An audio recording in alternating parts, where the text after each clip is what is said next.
Olá, amigos, sejam muito bem-vindos a mais um podcast Viver de Academia, que é um oferecimento do B2A Gestão Fitness, uma das maiores plataformas de educação continuada em gestão de academia. Lá você treina todo o seu time com apenas uma assinatura. Kikos, uma das maiores empresas de máquinas, equipamentos e acessórios. ABC Evo, o melhor sistema de gestão de academia do país. E Total Pass, a maior credenciadora do mercado de fitness que mais cresce no país. E hoje o nosso tema é muito simples, a melhor maneira de crescer o seu negócio não é com o seu dinheiro e nem com o dinheiro do banco, é com o dinheiro de investidores. E hoje o nosso convidado é o Dr. Leonardo Tavares, advogado, especialista em direito empresarial. É isso, doutor Leonardo? Em dinheiro também. Tá? Dinheiro também? Seja bem-vindo. Muito obrigado, meu amigo. Esse tema é bem bacana, viu? Vamos trazer um monte de informação aqui. Pois é, Léo, isso é relativamente novo, né? Quando eu abri as minhas academias era só banco ou dinheiro próprio. E agora tem, né, essa forma, que é a forma que eu vejo que as grandes empresas nacionais, os grandes grupos, eles usam dinheiro de investidores, ou de grandes grupos, de bancos de investimento, ou de pequenos investidores da cidade, né? Conta pra gente. É isso. Ó, num panorama, tá? Esse mercado de investidores, de captar recursos de terceiros, ele é relativamente antigo. Só que antes ele era restrito a sociedades anônimas de capital aberto, né? Aquela grande história de vou na Bolsa de Valores. O que é ir na Bolsa de Valores? É eu pegar as minhas ações que eu tenho, botar ela para um mercado de venda na Bolsa de Valores, as pessoas compram essas ações, eu pego esse dinheiro e injeto dentro da minha operação. É isso, eu estou captando recursos de terceiros.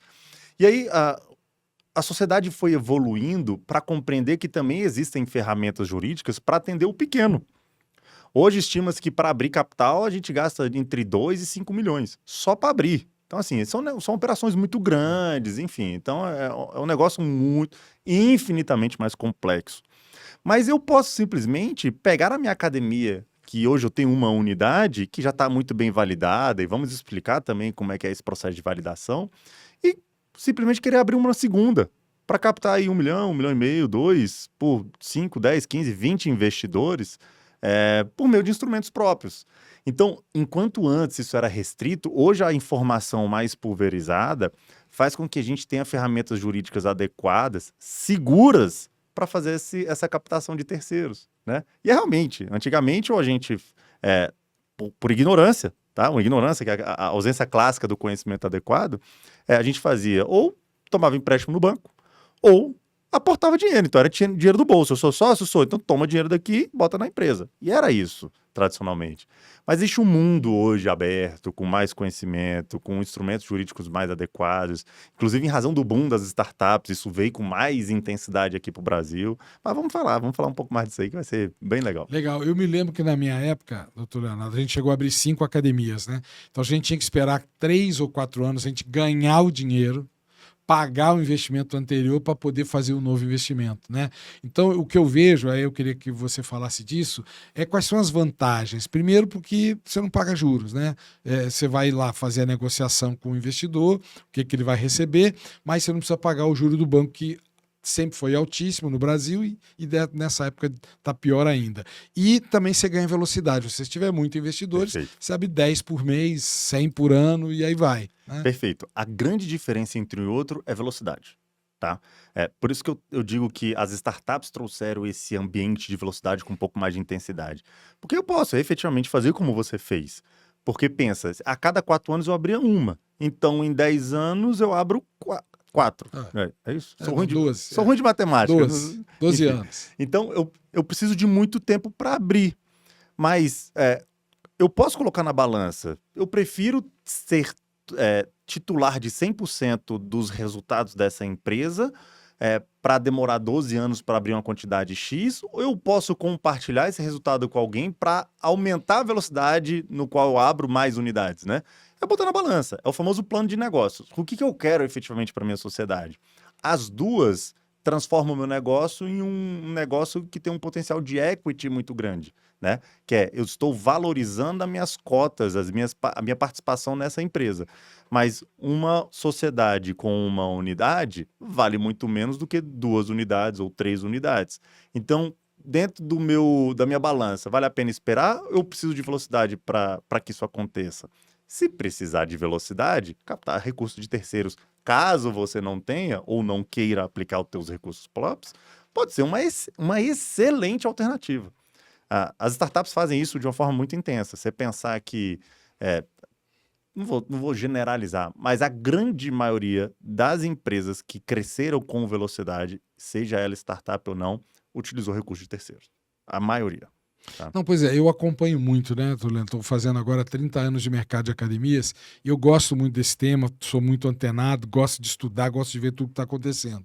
E o que eu percebi, por exemplo, acho que talvez uma das primeiras que tenham entrado, né, nessa captação de investidores tenha sido a Bodytech, né, que é do grupo BTG e foi captando recursos, abriu muito. Depois veio a Smart Fit, né, que fez negócio com o Banco Pátria, depois recebeu uma série de investimentos de grandes fundos, inclusive de fora do país, inclusive fez um IPO aí que arrecadou em torno de 2,3 bi. Mas e parece, né, para esses grandes grupos que realmente você precisa ter um volume para poder captar junto a essas empresas. Mas eu tenho visto aqui em Brasília, né, empresas relativamente pequenas, que tinham 1, 2, 3 unidades, usando exatamente essa captação de pequenos investidores de até 500 mil, 250 mil, 1 milhão. Então a gente vê o grupo Wordim, né, hoje está com 13 unidades, está abrindo mais 4, e o modelo deles é esse, eles captam aí em torno de 5 a 6 investidores por unidade. O grupo Evolve também em Brasília está com 24 unidades, abre só com investidores, né? Agora o grupo Corpo Saúde também, né, está abrindo algumas unidades com investidores. Conta um pouquinho para a gente como é que é isso, o que a nossa academia precisa ter para chamar a atenção desses investidores. Legal. Desenhar um passo a passo, tá? Você precisa primeiro ter uma boa estrutura societária, porque a estrutura societária ela garante que o teu negócio vai ter uma segurança para não ter risco.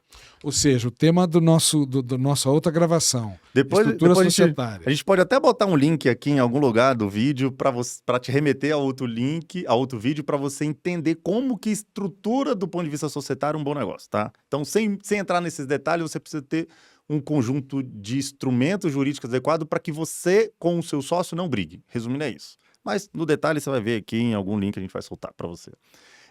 Feito uma boa estrutura societária, você precisa organizar a operação, né? Que não adianta nada eu falar, não, estou tendo prejuízo, eu vou fazer captação de recursos de terceiro. Qual que vai ser o investidor que vai aportar dinheiro para ter prejuízo? Não faz sentido. O nosso mercado é tão maluco que eu já vi isso aí. Fábio, me ajuda, eu quero franquear, eu quero que você foi legal, me mostra os dados. Pô, mas tá dando prejuízo, só tem uma unidade e tá dando prejuízo. Como é que você quer crescer um negócio que tá dando prejuízo?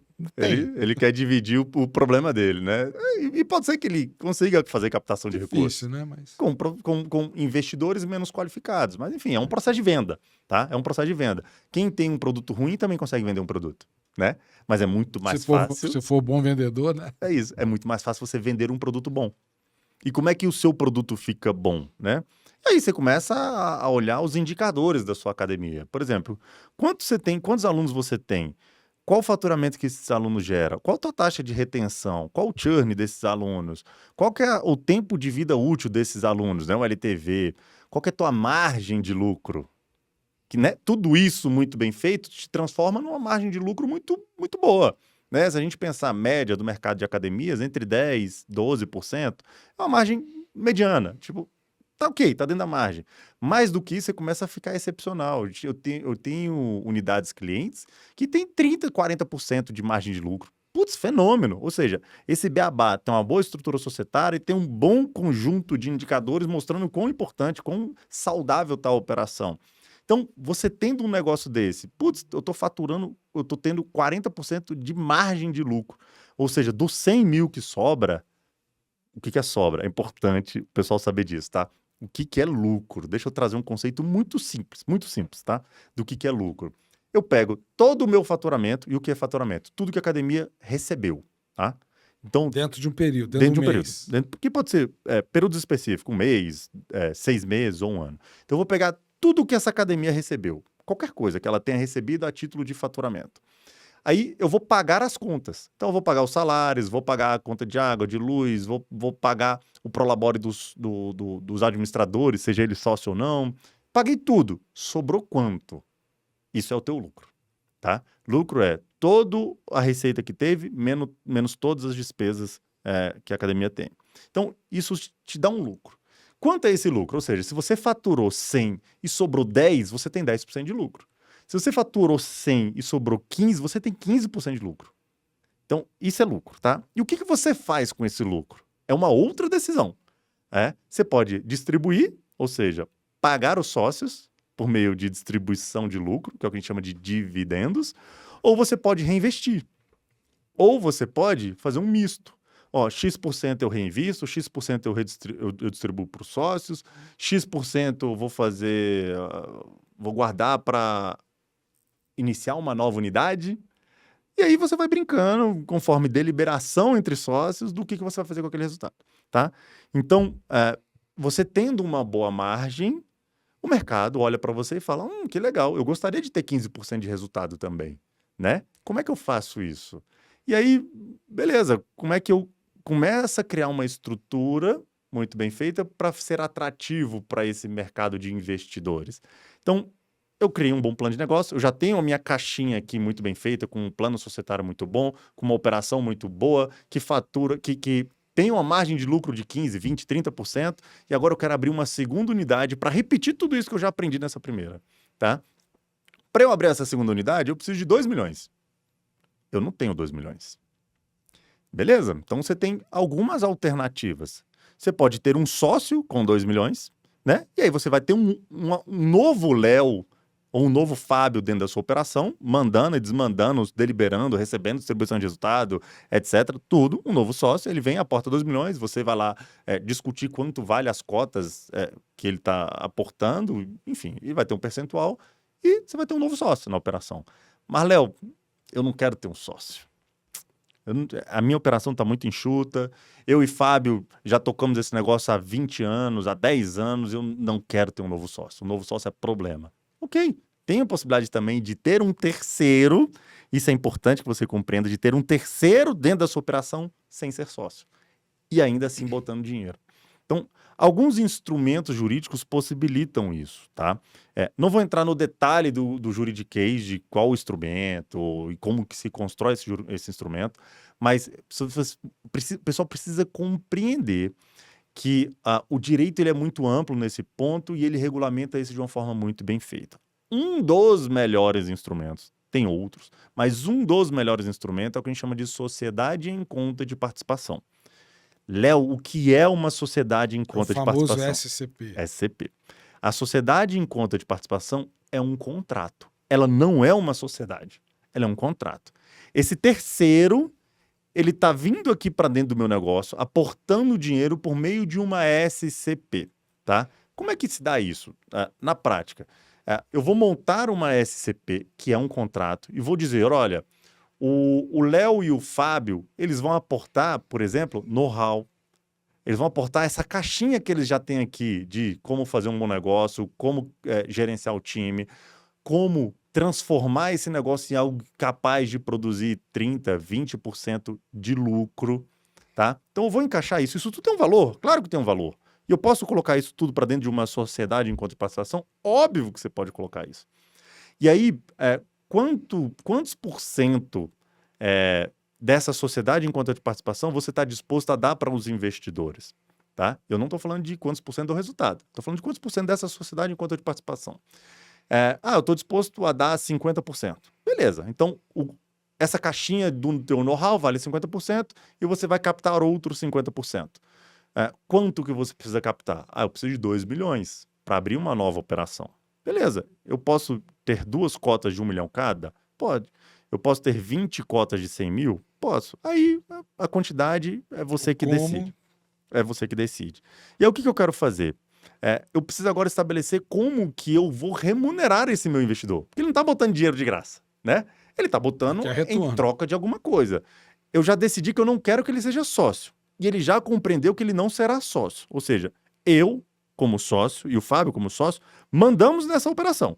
Beleza? Beleza. Ninguém mais manda nesse negócio. Mas pela via de uma sociedade em conta de participação, eu vou ter um veículo para investir dentro dessa empresa. Tá? Então, esse investidor ele já compreendeu que ele não vai mandar em nada. Ele não manda, ele não recebe nenhum tipo de atribuição, ele vai só aportar dinheiro. E agora eu vou definir qual que vai ser o critério de remuneração dele. Eu posso simplesmente falar, olha, do resultado que tivermos, como é uma sociedade 50-50, sociedade em conta de participação 50-50, 50% vai ficar para Léo e para Fábio, e os outros 50% eu vou distribuir para vocês, investidores. E se a sociedade faturar, tiver uma margem de lucro de 50%, tá? Beleza, eu vou destacar 25%, remunero o Léo e Fábio, e os outros 25% distribui para vocês. Então, ou seja, esses caras fizeram um aporte que está tendo uma remuneração gigantesca. Mas, Léo, é muito. Eu não posso fixar só que eu vou pagar para ele 1%, 2%. 2%, que hoje a gente tem com Selic alta, qualquer coisa está pagando 1% ao mês, né? Mas eu quero dobrar essa possibilidade dele. E vou, inclusive, pré-fixar. Então, ou seja, ele não vai estar refém do meu lucro. Eu já vou, a despeito do meu lucro, fixar uma margem de remuneração para ele. Posso também. Então, eu estou dando uma segunda alternativa de como você pode fixar a remuneração desse investidor. Então, eu posso dizer para ele que, olha, ô fulaninho, você está aportando aqui 100 mil reais, eu garanto para você 2% ao mês. Tá bom? Tá bom. Então, custe o que custar, haja o que houver, todo mês tem 2 mil reais na conta dele. Porque eu prefixei isso aí. Ou eu posso dizer e colocar um misto entre vou fazer um pré-fixado e um variável decorrente do lucro. Então, eu posso dizer, por exemplo, que ele não vai receber menos do que 1%. E mais 10% do meu lucro eu vou distribuir para eles. Então, ou seja, ele vai sempre receber 1% mais X% do meu lucro. Então, essa brincadeira para definir qual que é o critério de remuneração da SCP é um critério que eu estabeleço. Na verdade, é um critério que eu negocio com esse meu investidor. Eu sempre recomendo isso para meus clientes. Eles precisam desenhar uma estratégia que seja atrativa.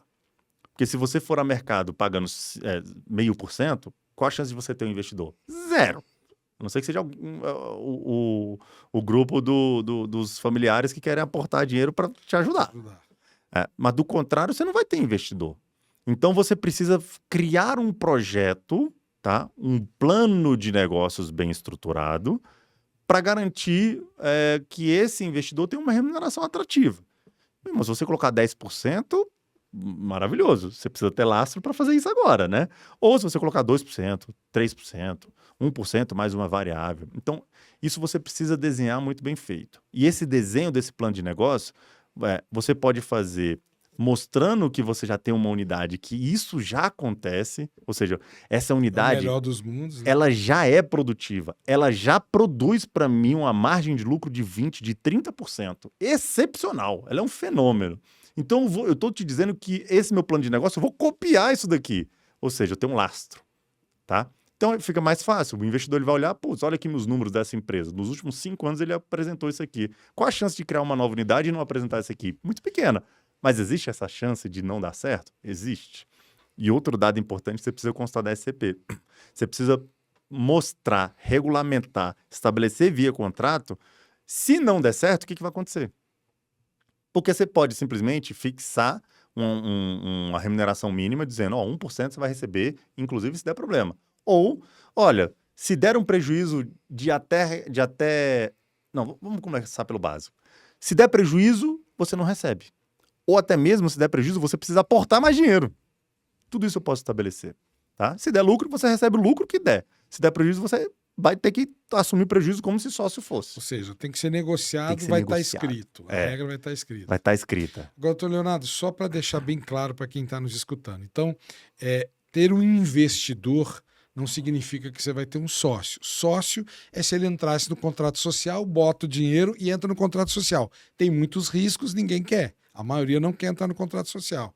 Então, tem esse documento que é amplamente usado no Brasil, inclusive todas essas academias que eu citei aqui, que eu conheço, utilizam exatamente esse contrato de SCP. Então, ele entra com dinheiro e tem esse contrato que diz que ele investiu, ele é investidor daquela academia, não sócio. Ele não é sócio. E aí, todo esse relacionamento que foi combinado, essa relação que foi combinada, está escrita lá. Quanto que ele vai receber de volta, quanto que ele não vai. Ou seja, e nessa relação SCP, que é o contrato, ele não está no contrato social, ele não tem risco de perder, de perder o dinheiro. Ou seja, se a empresa der prejuízo, quem paga o prejuízo são os sócios, não os investidores. É isso? Eu posso indicar que se a empresa tiver prejuízo, ele precisa aportar, tá? Está escrito, Mas combinado. isso é exceção. Dificilmente eu vejo isso como social. algo atrativo, tá? E aí dificilmente os investidores formalizam um contrato de SCP nesse sentido, mas pode. Mas o principal ponto é que ele não sendo sócio, por exemplo, se a empresa tomar um processo e é só a empresa que responde, ou inclusive se tiver a desconsideração da personalidade jurídica dessa empresa para alcançar o patrimônio pessoal do sócio, o investidor não responde. Então ele efetivamente é blindado. Tem inclusive decisões da Justiça do Trabalho, que é a que mais invade a personalidade jurídica, ou seja, que mais alcança o patrimônio pessoal do sócio, dizendo que o investidor, por meio de SCP, não responde. Tá? Então, pra você ver quão robusta é essa blindagem do investidor. O risco que ele vai ter é aquele risco limitado do aporte que ele fez, se tiver previsto isso no contrato de SCP. E lembrando, a SCP não é uma sociedade, ela é um contrato. Tanto que você não registra ela na junta. Ela tem uma variável que precisa ser registrada para formalizar ela da forma legal, que é um registro na Receita Federal.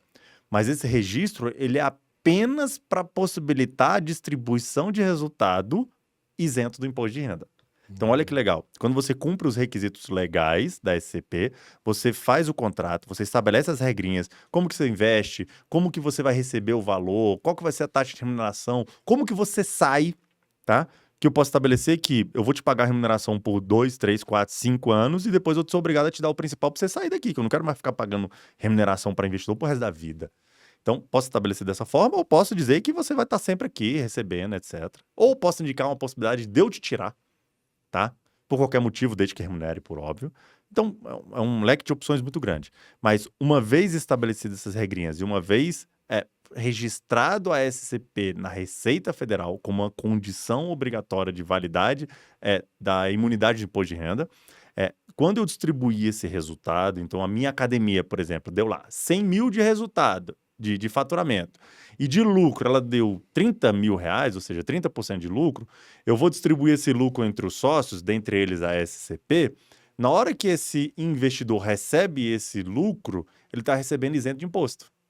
Então ele vai declarar lá no imposto de renda dele que recebeu lá 10 mil reais de distribuição de resultado da SCP e não paga imposto de renda. Então, por isso é importante cumprir os requisitos legais. E muita gente negligencia isso aí. Faz um contrato qualquer, assina e acha que está tudo certo. Não tá, tá? E pode até estar do ponto de vista legal para estabelecer obrigações entre partes, mas ele não vai estar garantido a isenção do imposto de renda. Então, na hora que ele receber, vai receber a que título? Aí ele vai mostrar na declaração de renda dele, olha, recebi aqui 10 mil reais, 100 mil reais durante o ano inteiro. A que título? Não, daquele contrato que eu fiz. Mas esse contrato está registrado? Não. Então isso vai gerar imposto de renda, eu vou considerar ou doação, ou renda, ou etc, etc. E aí, caos. Caos na vida das pessoas. Então é importante formalizar, tá? Legal. Então, eu acho que ficou bem claro, doutor Leonardo. Então, investidor não é sócio. Não é sócio. Dentro desse contrato de SCP. E tudo, toda a relação vai estar escrita lá. A remuneração dele, se é percentual, se é fixo, se é variável, pode ter o fixo e variável Pode também, ter. Uhum. né? A condição da saída dele, Perfeito. né? Ou um novo aporte. Tá Perfeito. tudo lá. E esse parece que é o mais usado, né, doutor Leonardo? E agora há pouco tempo, a gente soube que um grande grupo, né, um grupo de 20 academias, estava negociando com um grande grupo nacional. E essa negociação durou 1 ano. E o que se comenta é que quando esse grande grupo, né, quis comprar esse pequeno grupo, e esse pequeno grupo foi nos investidores tentar recomprá-lo, né, esses investidores não toparam o valor que o grupo queria pagar. Então inviabilizou o negócio e esse pequeno grupo não foi vendido para o grande grupo. Ou seja, comenta um pouquinho sobre isso, qual é o poder, né, que tem esse contrato. Bacana, porque eu posso estabelecer tanto num sócio, tá? Nos dois cenários eu posso estabelecer regrinhas de saída. Digamos que eu queira absorver esse investidor como um sócio, então ele entra no meu contrato social. Mas eu preciso desenhar no meu acordo de sócios quais são as regras de saída. Ou posso, inclusive, se tiver no meu radar, estabelecer que caso eu venha a vender a minha participação, que é maior, eu sou majoritário, caso eu venha a vender a minha participação, ele se obriga a vender. Então eu posso estabelecer, inclusive, a regra de remuneração que ele receberá quando eu vier a vender. Então é o que a gente chama de drag along, tá? Que eu estou dragando esse cara. Eu estou dizendo, olha, eu vou vender minha parte e eu te obrigo a vender a sua. Então, por exemplo, eu tenho uma operação que vale R$1 milhão, da qual eu tenho 80% e 20% eu tenho sócios minoritários. Pouco importa se é 1 ou 10, enfim. Tenho sócios minoritários que tem lá os 20%. E aí chega lá um grande grupo e fala, Léo, eu quero comprar a tua operação. Beleza? Beleza. Eu vou te pagar aqui R$10 milhões na tua operação. Tá? Então, para mim, essas cotas que você tem valem R$10 milhões. Tá, mas R$10 milhões é o valor total. Não é o valor só das suas cotas. Então, eu obrigo os sócios minoritários a vender, por exemplo, como eles têm 20%, por R$2 milhões. Então, eles estão recebendo a mesma coisa que eu estou recebendo, proporcionalmente, por óbvio. Ou, para ficar atrativo para o cara que vai comprar, eu posso dizer, cara, como você só quer o controle, e você tendo 80%, você vai mandar, você vai deliberar, você vai fazer tudo. Então, como eu tenho uma cláusula que eu obrigo eles a venderem, você não quer comprar a parte dele e essa cláusula dá um desconto de 20%. Então, você vai comprar a participação deles pelo mesmo valor da minha com um desconto de 20%. Então, fica atrativo para você. Compra logo isso, depois você vende isso para outras pessoas e você ainda faz uma grana. Pode ser também. Ou o oposto. Pode-se estabelecer que esse meu investidor, que é sócio, tá? Ele está dentro do meu contrato social, ou é um acionista dentro de uma SA, ele obriga o terceiro, que vai comprar isso tudo, a comprar a participação dele. Por exemplo, esse grande grupo ele vai falar assim, Léo, eu só quero comprar a tua parte. Eu tô nem aí se eu vou ter investidor. Eu até prefiro ter investidor porque eu vou comprar só 80%, eu não vou dispensar uma grana de 20%. E aí, o investidor pega e fala, putz, mas eu só tô nesse negócio porque o Léo tá nesse negócio, o Fábio tá nesse negócio. Eu não sei quem é esse novo cara que vai entrar. Pode ser que ele queira me sacanear, pode ser que a gestão dele não seja interessante. Então, eu valido uma cláusula que a gente chama de tag along. Ou seja, o investidor, ou esse sócio minoritário, ele obriga o terceiro, o comprador de tudo, a comprar também a parte dele. E aí também a gente pode definir via acordo de sócios quais são as regrinhas de remuneração, de como que ele vai comprar, etc, etc. Tá? Isso quando ele é sócio. E quando ele tem só uma SCP? Eu preciso definir essas regras também? Precisa. Por mais que ele tenha um investimento de SCP, pela via de uma SCP, se um grande grupo quiser comprar minha operação, óbvio, eu não tenho a interferência da SCP porque ela não é sócia, ela não tem poder de voto aqui dentro da minha sociedade. Eu posso vender? Posso, mas como é que fica a remuneração que eu prometi para ele lá? Então eu preciso ter um link entre os dois mundos para dizer, olha, caso eu venha a vender minha participação, obrigatoriamente vocês vão ter que vender a de vocês também. Na verdade, obrigatoriamente não. Obrigatoriamente eu vou ter que remunerar vocês, porque ele não está vendendo nada. Eu tenho tudo, tá? Ele só é um investidor, por meio de SCP. Eu vou pagar para vocês o valor de X para liquidar esse investimento que vocês têm, que pode ser basicamente o principal. Então, eu posso colocar um gatilho na minha sociedade em conta de participação de que caso eu venha a vender a minha sociedade, eu vou ter que obrigatoriamente devolver o principal para esse cara. E não é ruim para ele, porque ele, durante todo o período de investimento, ele recebeu a remuneração que a gente já tinha previamente estipulado. E agora tá aqui o principal. Você aportou 100? Tá aqui seu 100. É ruim para ele? Não. Legal. Ou seja, o que está muito claro é que, seja uma maneira ou outra, né, de receber o investimento, precisa estar tudo bem escrito, muito bem combinado, estabelecido. O que parece que aconteceu nesse caso, nesse grande grupo que queria comprar esse pequeno grupo, é que o grande grupo falou, não, eu só quero um sócio, recompra todo mundo, eu não quero 80 problemas. E aí o pequeno sócio não conseguiu remunerar os investidores, ficaram insatisfeitos e inviabilizaram um negócio de quase R$200 milhões. Ou seja, tem que deixar tudo muito claro, especificado, né? E esses grandes grupos também têm, né, investidores, eles também deixam muito claro, porque o que a grande maioria faz, doutor Leonardo, é que eles investem nesse grupo, 1 milhão, 2 milhões, para daqui a 4, 5 anos ser comprado por um grande grupo e voltar 4 milhões ao invés de 2. É isso. Voltar 3 ao invés de 2. Ou seja, eles querem também que o dinheiro deles cresça em patrimônio, né? Em crescimento do valor, do valuation do negócio. É o que a gente chama de equity, é o poder do equity. Porque quanto mais vale Explica aquela o operação... equity aí, para quem não entende. Ótimo. Quando eu crio uma sociedade, o que eu estou pensando? Cara, eu quero ganhar dinheiro. Na verdade, o único propósito de toda empresa é ganhar dinheiro. Por mais que ela não consiga, mas ela tem isso como propósito. Então, isso é um propósito legal, um propósito... Ou deveria ter. Ou deveria ter. Não, na verdade, até por questão legal, ela só tem por propósito, por qualquer que seja o objeto dela, ganhar dinheiro. Toda empresa, essa é a regra. Tá vendo? Eu falo isso todo dia, ó. O advogado, meu advogado aqui, ó. Não existe um objeto social de empresa que não tenha, por essência, procurar... Se não é ONG. Se não é ONG, aí é outra história, é isso. Vira associação, vira ONG, vira... Enfim. Então, como a empresa tem por objetivo ganhar dinheiro, quando ela conquista esse dinheiro, ela tem duas opções. Ela distribui tudo para o sócio e o sócio vai botar dinheiro no bolso e vai viver a vida dele. Ou ela vai criando um processo de reinvestimento para crescer. Então, a empresa ela pode ser uma fonte de receita para os sócios ou ela pode ser uma fonte de receita de crescimento. Tá? A brincadeira que a gente sempre faz é uma empresa que fatura, que distribui 100 mil de resultado para o sócio, é uma excelente empresa? Óbvio que é uma excelente empresa. Então, somos nós dois sócios de uma operação. Todo mês, 50 para o Fábio, 50 para o Léo. Pô, que maravilhoso, velho. E todo mês ela vai continuar dando. A gente encaixou muito bem a operação e todo mês ela vai continuar dando 100%. 100 mil reais de lucro, tá? E todo mês, 50 no meu bolso, 50 no Fábio. É maravilhoso? Claro que é. Putz, mas o que eu posso fazer para que eu tenha duas dessa empresa? Cara, você tem que criar outra empresa. E você cria outra empresa como? Investindo. Então, dinheiro. Ao invés dela distribuir 50 para você, ela pode distribuir 10 ou nada. Então, todo mês ela pega 100 para iniciar uma nova operação e reinvestir numa nova operação, Então, lá no início, a gente investiu R$1 milhão nessa sociedade. Eu 500, você 500. Ou seja, uma sociedade que inicialmente valeu R$1 milhão. Hoje ela fatura, ela dá lucro R$100 mil por mês, do qual eu recebo 50 e você recebe 50.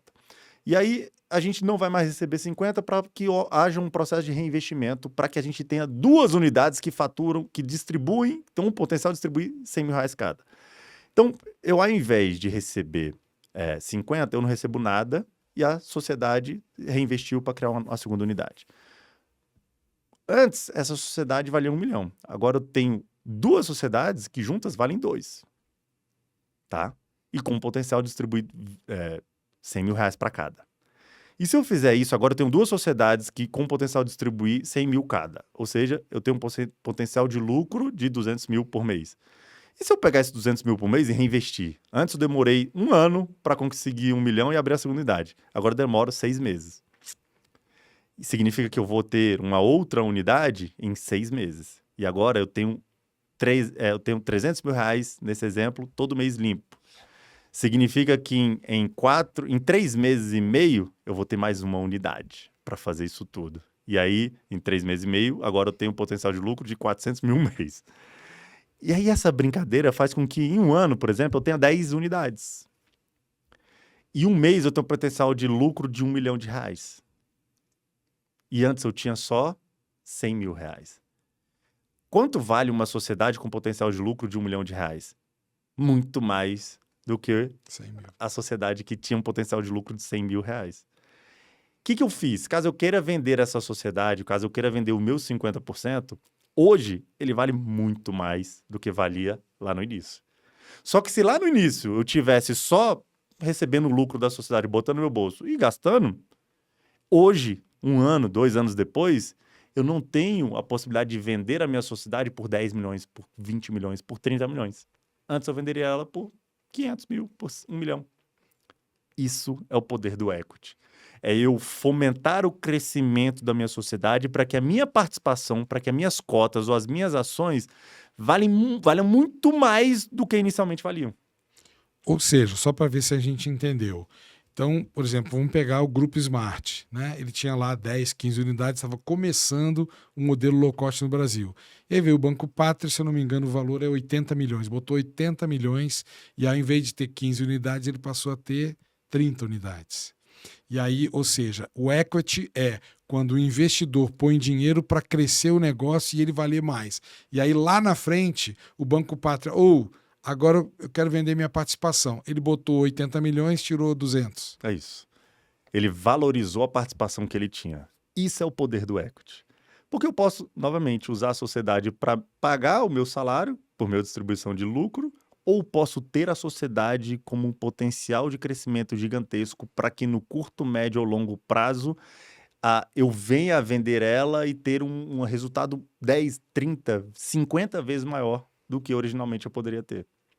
Isso é o poder do equity. Tem sociedades que nasceram para dar distribuição de resultado para os sócios? Tem. Tem sociedades que nasceram para crescer? Sim, tem. A Uber, que é uma startup, né? Ela começou a dar lucro tem pouco tempo. E tem quantos anos que a Uber existe? Ou seja, tudo que ela tinha, ela reinvestia. Para quê? Para crescer. Ela queria, e muito além de reinvestir, captar recursos de investidores, blá, blá, blá, blá. Eu preciso de muito dinheiro aqui para dentro para transformar um negócio em uma cidade para um negócio mundial. Quanto vale uma ação do Uber hoje? Se você tinha, sei lá, 10 ações quando ela fundou, ela valia, sei lá, 100 reais. Há pouco tempo, Léo, eu vi uma reportagem, um vídeo, na verdade, do dono da Amazon. Né? Ele num programa daqueles americanos lá, e o cara perguntou, porra, você tem empresa há 10 anos, sua empresa não dá lucro, o cara rindo da cara dele. Esse vídeo eu vi também. Mas ela não dá lucro, mas como assim? Como? Fatura quanto? Não dá lucro. É isso. Hoje vale quanto? E aí ele faz bilhão. Ele vende 1% daquilo lá, ele tem bilhão. E antes, se ele fosse vender 1%, ele tinha R$1.000, $1.000, né? Hoje 1% vale bilhão. Olha o poder do equity. É isso. Legal. O que mais que a gente não falou, doutor Leonardo, sobre tornar a sua academia atrativa para receber investidores? Tá. Então, recapitulando. Vamos falar muito rápido aqui. O que você precisa fazer? Anotem. Em menos de 2 segundos eu vou matar esse negócio. Ter uma excelente estruturação societária para que não tenha brigas ou risco de ter brigas entre sócios. Ou seja, você vai ter tranquilidade para fazer a tua operação acontecer. E quem está botando dinheiro ter tranquilidade que não vai ter briga lá. De que não vai ter briga lá. E aí você vai fazer a tua operação ser muito rentável, monitorando por meio de inúmeros indicadores, como tempo de vida útil do teu aluno, margem de lucro, qual o churn, etc, etc. Ou seja, o item 2 é a sua academia tem que dar lucro. Se ela não der lucro, esquece. Não vai atrair ninguém para o teu negócio. Deu lucro, agora você tem um pacote fechado para mostrar para o investidor, olha só, essa minha unidade, o que ela tem, o que ela faz, olha o resultado que ela proporciona. Eu vou abrir uma segunda. Capta aqui aporte aqui teu dinheiro, que nessa segunda você vai ter X% do meu resultado, ou garanto para você uma remuneração de 2, 3, 4, 5%. Aí a negociação que vai definir. Qual que é o instrumento que você vai utilizar? O recomendável, dependendo do teu negócio, uma SCP, que é uma sociedade em conta de participação. Lembrando que a sociedade em conta de participação é um contrato, não é uma sociedade. Você vai definir muito bem definido todas as regras dessa sociedade em conta de participação e vai formalizar ela, assinar, todo mundo formalizou, assinou, você vai fazer o registro dela na Receita Federal para quando o resultado vier, o investidor receber isso isento de imposto de renda. Anotou? Se não anotou, volta e repete isso na sua cabeça inúmeras vezes, que se você compreender isso... liga para o doutor Leonardo que ele te ajuda né, no individual. Agora, doutor Leonardo, parece, né, para quem é proprietário de academia e está focado no negócio, está ali no dia a dia, né, no balcão da academia, isso tudo que a gente falou parece complexo, mas não é. Na verdade, se você começar a se alimentar disso, começar a estudar isso vai passar a ser uma coisa do seu dia a dia. Por que eu estou dizendo isso? Porque todos os pequenos grupos que eu conheço aqui em Brasília, né, eles crescem através do SCP. né? Então você vai ver no mercado aí, tem médico que tem 2, 3 milhões de reais, não tem o que fazer com esse dinheiro. Já mora num apartamento bom, já tem casa na praia e não tem onde botar o dinheiro. Então, às vezes ele quer que a esposa dele seja não sócia, mas seja investidora e passe a receber, ou um filho, né? Algumas pessoas me procuram, esse dia tinha um dono de uma grande construtora em Brasília, o filho dele formou em educação, fiz, Fábio, eu quero que meu filho faça parte desse negócio aí, eu estou a fim de aportar um dinheiro num grupo. Qual grupo você me recomenda? Então é muito importante que você entenda que está cheio de gente com dinheiro. Eu né? falo isso. Se você crescer com dinheiro de banco, você está ferrado. O juro é alto, né? O banco vai te cobrar o dinheiro de volta e vai te cobrar um juro caro. Então, começa a estudar sobre isso, começa a entender sobre equity, sobre SCP, busca conhecimento, né? No B2A tá cheio de conteúdo sobre isso, procura um especialista, você vai começar a entender e vai desmistificar esse conteúdo. Não, perfeito. Eu costumo dizer que o mercado está florido para quem tem um bom negócio, porque tem muita gente com muito dinheiro querendo transformar esse dinheiro em mais dinheiro, tá? O mercado de alta renda, o mercado de luxo, ele está tão fomentado que se você quiser comprar um Porsche hoje, você fala assim, tem um dinheiro à vista, toma. Você espera mais de ano na fila, tá? O mercado imobiliário de alta renda também explodiu. A gente está vendo casas de 10, de 15, de 20 milhões sendo vendidas assim, em 2, 3 meses. E do mesmo jeito, se a tua academia tiver uma operação encaixada, bem bonitinha, com a margem de lucro bom, essa mesma galera tem um potencial gigantesco de aplicar esse dinheiro na tua unidade para, obviamente, ter um bom retorno. Então, o mercado está florido para quem tem um bom negócio. Você só precisa transformar o seu negócio em algo bom. E é exatamente isso que a gente está fazendo aqui, né? O Viver de Academias, podcast Viver de Academias, é para levar conhecimento para você melhorar a gestão do seu negócio, ter rentabilidade e multiplicar essa riqueza. O B2A Gestão Fitness também é uma fonte inesgotável de conhecimento sobre gestão. Lá você consegue treinar todo o seu time de gestão, o seu gerente de vendas, os seus vendedores, o seu coordenador técnico, você como líder do seu negócio, ampliar a sua visão de negócio no mundo do fitness. Então, B2A é uma comunidade de empresários, né, que querem crescer o seu negócio, acreditam no seu negócio. Por isso, você deve fazer a sua assinatura agora. Clica lá no link, faça a assinatura e entre para esse grupo seleto de empresários que não vai desistir dos seus negócios e que vai encontrar os caminhos para crescer e se tornar altamente rentável.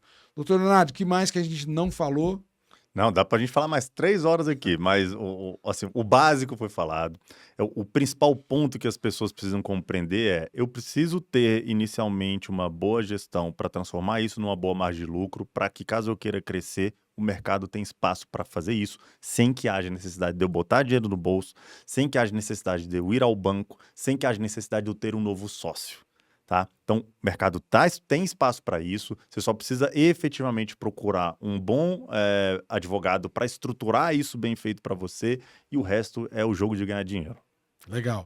E um grupo que eu esqueci de falar aqui que está crescendo muito é o Grupo Ultra, né? Aqui em Brasília, eles vão fechar agora 2024 com quase 20 unidades. No DF, né? No Distrito Federal. Então, e eles estão crescendo exatamente com esse modelo de negócio. Eles mostram os resultados para os investidores, o olho brilha, o investidor coloca o dinheiro e eles vão abrindo novas unidades. Então, fique ligado para esse conteúdo. Bem, chegamos ao fim de mais um podcast Viver de Academias. Lembrando que esse é um podcast, é uma série de podcasts focado no mercado de academias para ensinar, né, estratégias, trazer conhecimento, informação para você crescer o seu negócio. E essa série de podcasts é um patrocínio do B2A Gestão Fitness, a plataforma de educação continuada em gestão, da Kikos, da empresa que mais cresce no Brasil, um dos maiores revendedores de máquina, equipamento e acessório, do ABC Evo, um dos melhores sistemas de gestão de academias do mercado, tecnologia para a sua academia, e da Total Pass, a credenciadora que mais cresce no Brasil e leva até você clientes corporativos. Então, até o nosso próximo encontro. Muito obrigado.